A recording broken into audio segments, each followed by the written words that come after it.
Well, she talked about that quite a bit, that she was mute.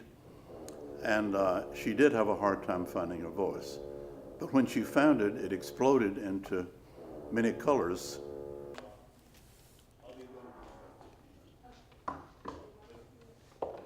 One of the exciting things about it was that we fell in love with her and thought it would be a grand idea if she could be on the faculty, never wondering if that might be something she would be interested in. Now, where do I go? It was a rather remarkable appointment for Wake Forest because it was a black professor of distinction coming at a time when Wake Forest was becoming increasingly integrated.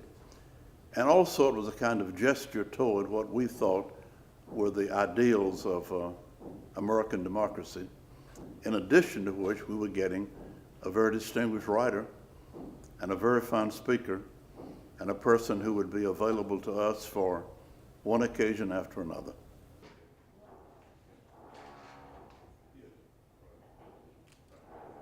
No, she's an American writer.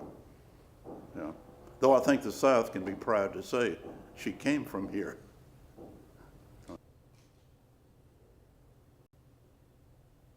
I would get many calls from people who would say, we'd like to meet Maya Angelou.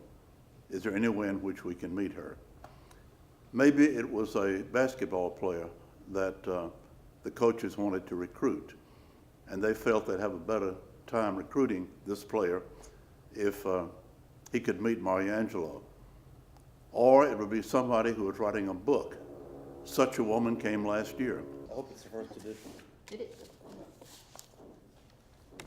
And what always impressed me, and I got many of those calls, was that whenever I called Dr. Angelou and I said, would you like to meet these people or that person or this student, she would always say, yes, bring them over. And we would go over to see her. She, meanwhile, would have prepared some iced tea for us to drink. It might have offered us some food, and she would sit at the table and talk with that person or these persons for an hour or two. She was very generous about that. She had